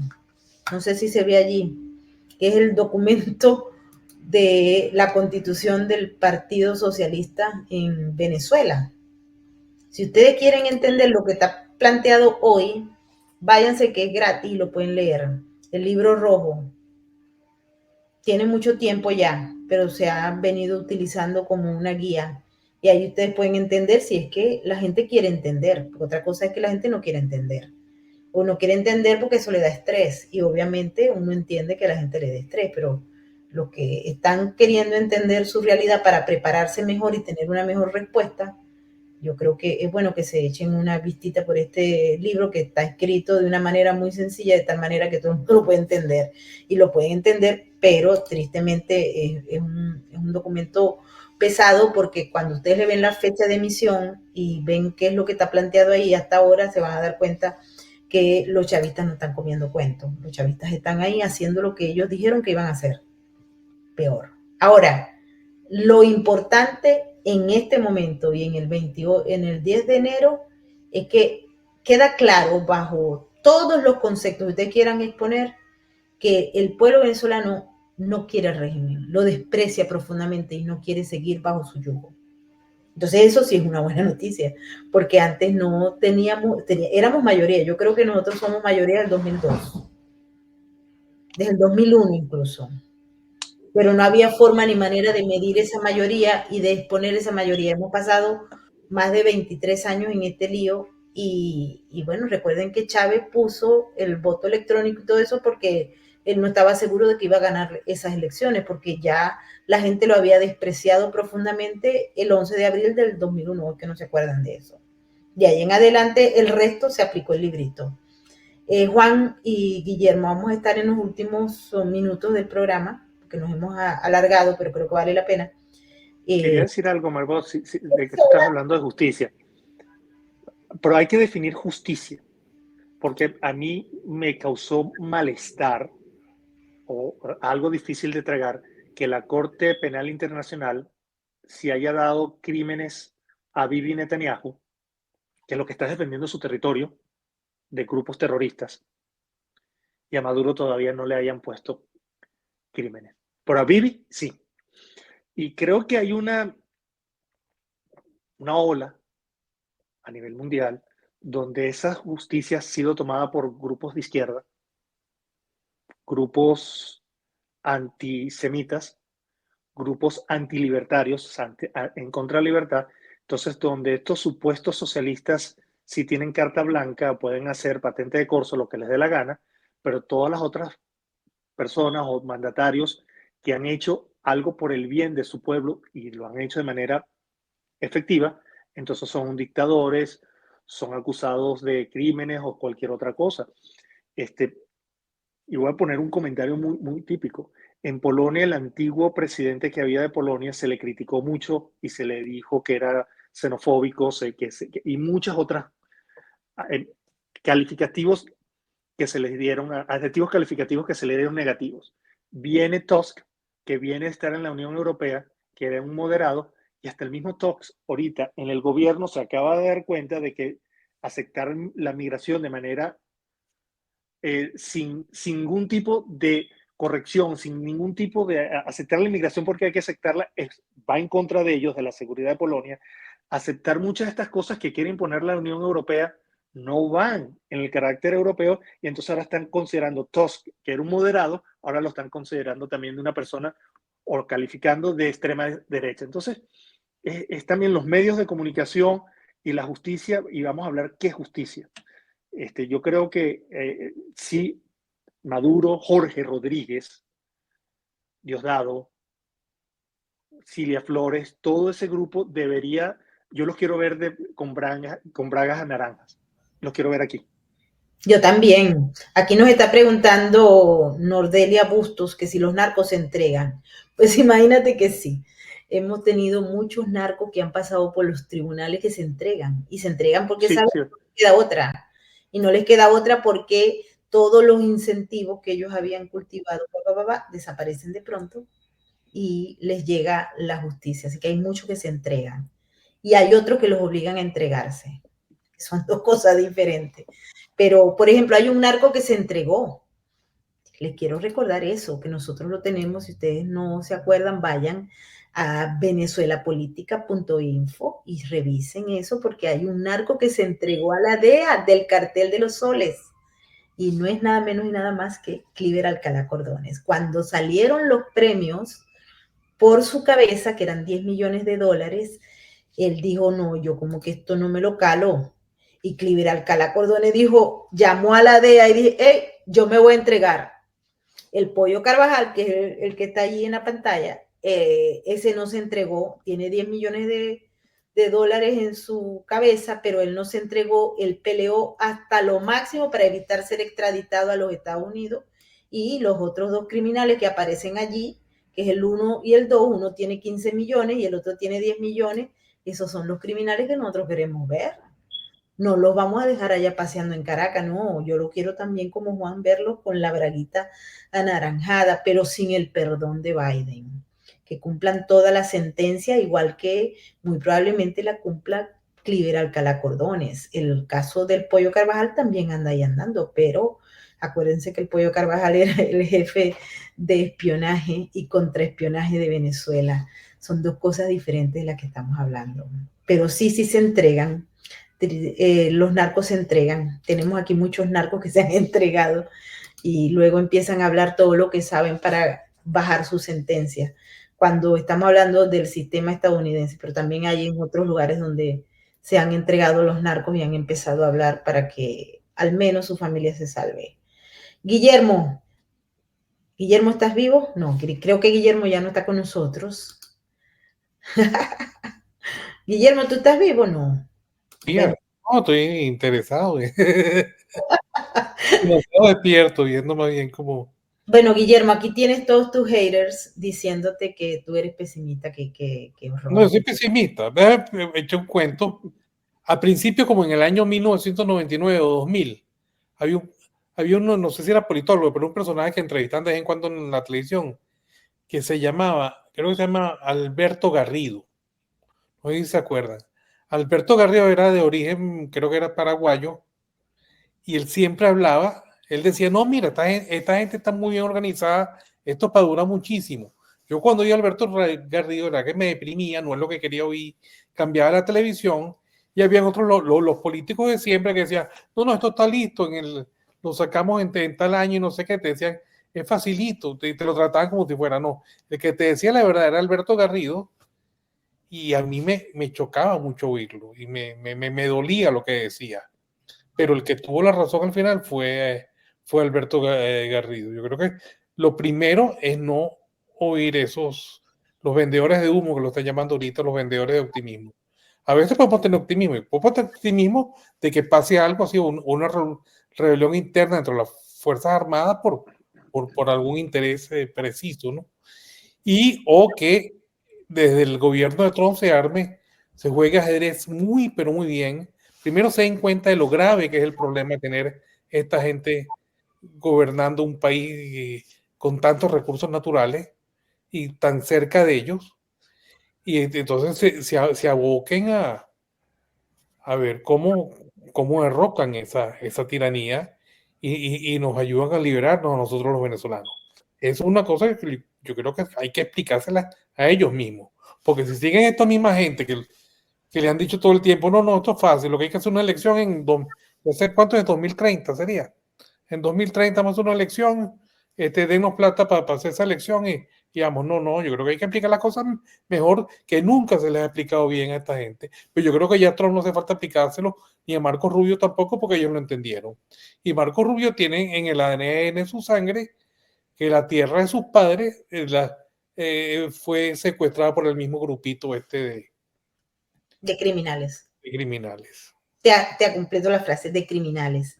Grabación Caracas dice, saludos al profesor Sala, que por favor nos haga un pequeño recuento de cómo es que el sistema chavista hace la magia electoral desde el año 2000 hasta nuestros días. Maravilloso, vale, vayan y compren el libro de Guillermo. Vamos a ver si recuperamos unos programas por ahí viejos, pero bueno. Sí, pero obviamente si Chávez no hubiese estado en peligro porque su popularidad bajó, porque nosotros estuvimos allí, y el 11 de abril, independientemente de todo el dinero que se haya invertido en la narrativa que se quiso poner como oficial, allá habían miles y miles, millones de venezolanos que sacamos a Chávez del poder, yo me incluyo, porque yo estaba ahí caminando en las calles de Caracas. Yo vi todo, yo fui protagonista de todo eso, porque todos los que estuvimos allí fuimos protagonistas de eso. Sacamos a Chávez. Ahora, que una élite nos traicionó, pues allí siempre pasa que hay una élite traicionera. Y después volvimos y Chávez dijo, uy, esto no me vuelve a pasar a mí. Yo mejor que me monto, Grabación Caracas, mi maquinita para que me escojan hasta que yo me muera. Y así ocurrió hasta que él se murió. Pero después él dijo, en Cuba, recuerden lo que tenían que escoger a Maduro. Y las maquinitas lo han hecho fielmente. Tal vez lo más fiel que ha sido a la revolución han sido las maquinitas. Y el sistema y el software. Y un sistema y un producto de exportación. Y es un producto exportado, pero eso ha sido lo más fiel a la revolución. Ni siquiera el Padrino López ha sido tan fiel, o la señora Iris Valera. No, las maquinitas son las... ¿Sabes lo asombroso, Maybor? Que es un producto de computación, de tecnología, alta tecnología, que fabricado por ingenieros venezolanos, que se lo exportamos a los Estados Unidos. A 70 países. Y a 70 países. Debemos estar orgullosos de eso. Claro, pero en el fondo también el régimen debe estar muy orgulloso porque ellos han logrado la lealtad. Y la lealtad en base a esas maquinitas y a la cartahuella. No, y con esas maquinitas agarran y controlan otros países. Porque si yo te monto, no sé si vieron cómo fue el cambio con Lula ahorita, el cambio de velocidad que le hicieron a Lula. Le dijeron más o menos a Lula, tú no puedes estar dando mucho de integridad electoral. Le metieron una amenaza previa y después entonces que el Lula retrocede y dice, bueno, yo acepto al Tribunal Supremo venezolano. Es bien interesante eso y es un problema que yo creo que los Estados Unidos, no sé en los Estados Unidos, pero yo creo que Donald Trump lo está entendiendo, por lo menos su entorno. Bueno, va a haber una investigación federal al respecto que ya está bastante avanzada. Juan ha estado conversando conmigo sobre eso. Normita Flores nos dice, lo que la gente no entiende es que Venezuela está secuestrada por narcos y María Corina y Edmundo González Urrutia tienen que tener la boca cerrada y caminar sobre huevos, sobre cristales rotos. Juan. Mira, así habrá sido la victoria apoteósica de estas elecciones, que con todas las maquinitas no pudieron cambiar la tendencia. O sea, si ellos tienen esas maquinitas que todos sabemos que la pueden tratar de manipular, así habrá sido la cantidad de votos, y lo que ellos no se esperaban era que la organización que tuvo María Corina era que iban a llevar a nivel mundial todas las actas donde se demostró que una victoria apoteósica. Imagínate cómo habrá sido. O sea, que esos 8 millones que votaron por el mundo, yo creo que fueron mucho más. Oye, habíamos 5 millones afuera que no pudimos votar. Por supuesto. Eso ya que son más. Exactamente. Y con todas las trampas no pudieron hacerlo. Entonces, la situación en Venezuela es, yo creo que sí hubo un cisne negro, y opino igual que Guillermo, yo no es que uno sea pesimista, sino que hay que ser realista. El atrévete a soñar es muy bonito, es muy agradable, de que sí va a ir el mundo y va a haber un gobierno de unidad. Eso es lo que todos quisiéramos, eso es nuestro atrévete a soñar, eso es nuestros deseos. Pero la realidad no va a ser así. Este es un régimen de maleantes sin escrúpulos. Entonces, no esperemos que personas sin escrúpulos, maleantes, que saben que tienen cuentas pendientes, no solamente en Venezuela, sino en Estados Unidos y en otras partes, van a entregar el poder de una manera tan fácil. Y lo dijo, no sé si fue Lula o fue uno de los asesores de Lula en las elecciones, que lo mejor que pudo haber hecho el chavismo fuera haber entregado el poder en las elecciones, porque ellos iban a seguir controlando la asamblea, los demás poderes, y daban como una transición y un aire de democracia, y no lo hicieron. ¿Por qué no lo hicieron? Teniendo otros controles. Porque saben que cuando se destapen las ollas de corrupción, de narcotráfico, de crímenes de lesa humanidad y muchos otros crímenes que están allí esperando, va a ser impresionante, y que por mucho que se le dé a ellos amnistía, yo creo que no se va a poder tapar y van a tener que vestir la braga de naranja. Y eso sí es lo que a mí me da esperanza, verlos de braga de esperanza, de braga naranja. ¿Cuándo? Ahí es donde está el problema. Pero sí van a estar con su braga naranja. Pero de manera fácil no va a ser. Y no nos caigamos a mentiras. De acuerdo contigo. El venezolano debe entender que el nuevo gobierno nuevamente se tiene que dejar la viveza criolla. Tenemos que regresar a los tiempos donde valía la responsabilidad, honestidad, dignidad y rectitud. JL, para eso se requiere reeducar a la población. Lo que necesitamos. Y hay mucha gente que está en capacidad de hacerlo. Mucha gente maravillosa, porque en Venezuela hay mucha gente maravillosa que quiere a Venezuela y que está dispuesto a dar cualquier cosa para transitar hacia una democracia que no va a ser lo que teníamos en el siglo XX, y esperemos que diste y que sea absolutamente diferente a lo que hay en este primero cuarto de siglo del 2021. Tenemos 25 años de sometimiento doctrinario, intelectual, abusivo, un Estado terrorista y criminales de alto calibre en el poder. Entonces, la solución está un poco más hacia la conformación de esos nuevos cuadros de la educación, de la sociedad en función de los modelos que sean contrarios al autoritarismo. Y ahí se incluye, por cierto, la discusión de ideas diferentes. De posiciones diferentes, porque de eso se trata la democracia. Y por más que quieran, en Venezuela no hay ni un solo milímetro de democracia. El modelo de Venezuela es tiránico, criminal. No hay democracia. Allá no hay democracia, ustedes lo saben. Ahora tenemos dos opciones. O asumimos que no estamos en democracia, que es una tiranía, y somos coherentes con las denuncias que hay en la inutilidad de la CPI o por ahí por donde en todos los tribunales. Pues tenemos que ser coherentes. No podemos hablar de que tenemos una democracia en Venezuela y decir que Maduro es un tirano. O sea, estamos siendo incoherentes en el discurso y la narrativa. Si es una tiranía, que yo estoy absolutamente convencida que lo es, entonces tenemos que mantener el discurso hasta el final de María Corina, pero en los tribunales en todas partes.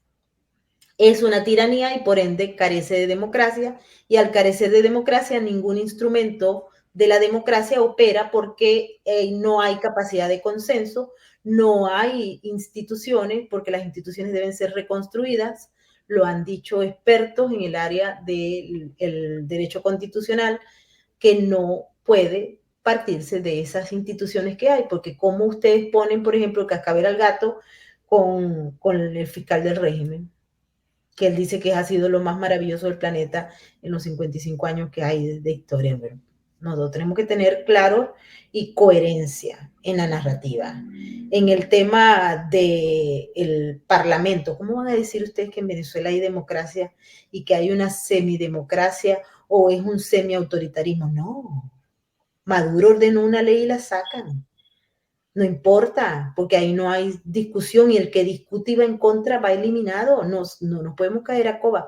Ustedes no pueden mentirse a sí mismos. Bueno, pueden hacerlo, pero sería estúpido e inútil mentirse a sí mismos y no tomar conciencia. Ay, no, porque es que yo me voy a deprimir, es mejor que yo no vea la realidad. Eso es lo que hace el grueso de las personas. Pero eso no va a cambiar la realidad que Jorge Rodríguez es un tirano psiquiatra enloquecido por el poder. Eso no lo va a cambiar, porque ustedes no quieran, ay, no, porque es que yo me voy a estresar, no, o me va a poner triste o nube negra, uy, pesimista. No, esa es la realidad. Y si Maduro quiere una ley, la ley comunal, él simple y llanamente la ordena, es más, la ordena por Maduro más, y de ahí va la gente y la hace.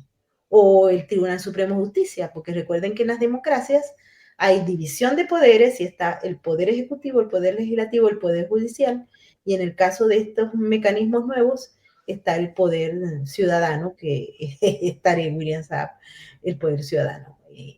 Tenemos que entenderlo.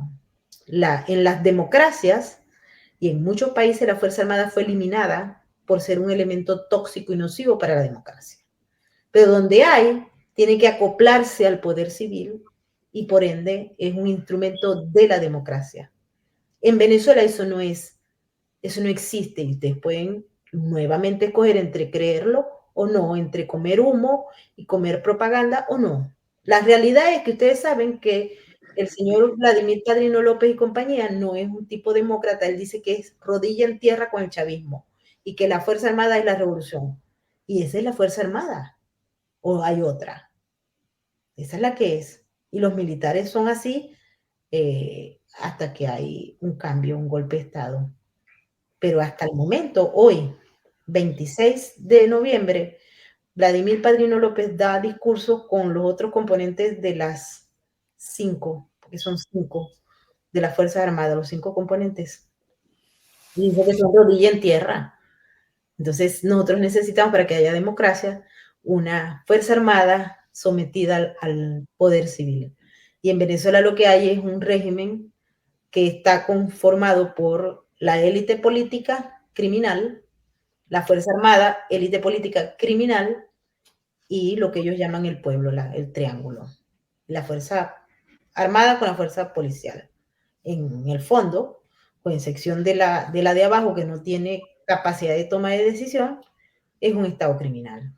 Entonces no podemos engañarnos, por Dios, en qué estamos, o sea, tenemos dos opciones, o comemos flores, o vemos la realidad como es y la enfrentamos. No sé, se habla mucho de verdad, se habla mucho de la búsqueda de la verdad, eso es un tema filosófico que ha ocupado todos los siglos que llevamos. Platón y Aristóteles hablaron muy claramente de eso y siempre lo citamos. En ciencia política es una de las bases de la formación. Guillermo es físico puro y él anda muy por allá en otras dimensiones y siempre discutimos sobre el tema filosófico. Y Juan también le encanta el tema filosófico. ¿Qué pasa cuando el pueblo no quiere ver la verdad? Es decir, tienes dos opciones, te autoengañas o dejas que los otros te engañen y tú no quieres ver la verdad porque te deprime. Eso pasa, porque la verdad duele. La verdad no es muchas veces lo que uno quiere que sea. Entonces es preferible vivir de la mentira antes que pasar a la verdad, porque la verdad nos pone a veces tristes y nos entumece, nos da miedo enfrentarla. Y en el contexto venezolano, a veces decir la verdad es un pecado o un delito. Decir la verdad es un tema que es rechazado desde el punto de vista ético y cultural, en muchos casos. Entonces ustedes tienen la capacidad de decidir, porque el tema de la verdad también tiene que ver mucho con el desarrollo de agendas Y esas agendas pagan por verdades, pagan para que la gente no sea capaz de discernir entre una cosa y otra. Y solamente el sentido común y el pensamiento crítico les permite a ustedes visualizar detrás de eso lo que hay. Y creo que en Venezuela, después de estos 25 años de tortura, hay mucha gente que ha aprendido, hay mucha gente que abrió los ojos y hay otros que se niegan, obviamente, o por comodidad o por inconveniencia. Pero eso no significa que el resto de las voces que van contrarias al relato sean pesimistas, nubes negras, etc. No vamos a perder más tiempo en esto. Lo que sí queda claro es que ustedes son los que toman las decisiones en relación a eso, a plantarse en una realidad o no. Guillermo, mil gracias por haber estado con nosotros. Y Juan, no sé si tienen alguna palabra para despedirse, que ya nos hemos pasado del tiempo. Mucho, mucho, mucho. Adelante, Guillermo. Bueno, muchas gracias, Mayor. Un placer, Juan, estar compartiendo contigo. Y bueno, yo creo que tenemos que ser realistas, entender el problema y empujar hacia lo que hacia las rendijas que tienen cierta posibilidad de éxito, no aquellas que nos están vendiendo, en las cuales verdaderamente cuesta demasiado creer. O hay que ser demasiado iluso para creerlas. Bueno, eso era todo. Muchas gracias. Juan. Mira, gracias y a tu audiencia por permitirnos estar con ellos. Y es eso, no nos creamos estos cuentos de atrévete a soñar, seamos pragmáticos, veamos la realidad, no seamos como el avestruz que mete la cabeza y no quiere ver lo que está pasando. La situación en Venezuela es compleja. ¿Hay salida? Sí la hay. ¿Va a ser fácil? No va a ser fácil. ¿Depende de nosotros? Bastante. ¿Depende de factores externos? También. Pero si hay presión interna y presión externa, yo creo que sí hay una luz al final del túnel. Y esa luz yo la veo con este nuevo cambio de gobierno, como estábamos hablando anteriormente. Yo veo que hay una percepción no solamente de Marcos Rubio, hay otro senador republicano que se llama Ted Cruz, que es de origen cubano de Texas, que también conoce la situación y es un senador que tiene bastante peso. El antiguo gobernador de Florida, Scott, que también es otro senador de peso. Entonces, este nuevo Senado americano que ya tiene, creo que son 53 senadores del Partido Republicano, yo veo que va a haber decisiones un poco más fuertes hacia una transición o una salida en Venezuela. El 20 empezamos a ver qué es lo que pasa. El 20 empezamos a ver lo que pasa y todos los días, porque también nosotros debemos entender que o sea, en el nivel en el que estamos ahora, echarle el muerto a otro es muy fácil. Y nosotros no podemos dejar, o sea, si hay algo que hay que cambiar, es la actitud de víctimas. Asumir la realidad, porque los pueblos se liberan cuando quieren. Y han caído dictaduras. Yo los invito para que vean la historia, cómo han caído dictaduras. Dictaduras de alto calibre, con intervención extranjera y sin intervención extranjera, por levantamiento del pueblo, porque se hartó de los tiranos. Pero eso pasa por quitarse el de las víctimas. Yo soy víctima de todo. Y asumir la realidad y una posición diferente, más estoica. Porque en ustedes es que está la decisión, en nosotros. Y hay mucha gente que la toma y otros que mueren siendo víctimas. Nos vamos, un programa largo. Por favor, quiero invitar a la gente que nos está viendo que dejen sus comentarios de manera respetuosa. Los otros van a ser eliminados directamente por la plataforma. No aceptamos bulos, no aceptamos personas ignorantes que vengan a utilizar los comentarios para imponer su propuesta y deslegitimar al resto. Nos vemos en la próxima. Guillermo, feliz madrugada para ti. Juan, gracias. Feliz noche a todos. Un abrazo gigante y pasen por nuestro blog venezuelapolitica.info.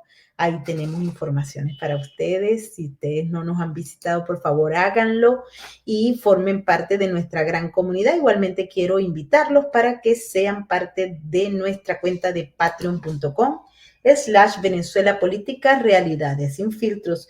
Si ustedes todavía no se han suscrito a nuestra cuenta de patreon.com/Venezuela Política, Realidades sin filtros, visítennos por favor y formen parte de nuestro grupo, de nuestro equipo. Y recuerden también que tenemos nuestros libros en Amazon. Si ustedes se meten en el enlace, ustedes van a ver todos nuestros materiales, nuestros ensayos que están allí.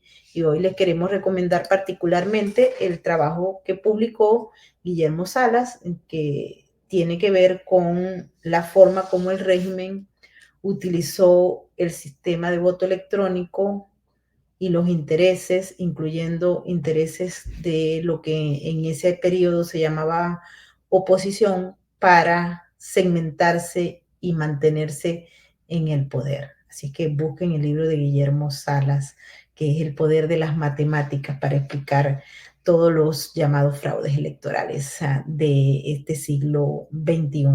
Venezuela fue la que segmentó eso. Nos vemos en la próxima. Muchas gracias a todos. Y chao, chao. Hoy como que no nos vamos a despedir con el mensaje de la RAC, porque no lo tienen los muchachos. Adelante. Sí, ahí está. Chao, chao.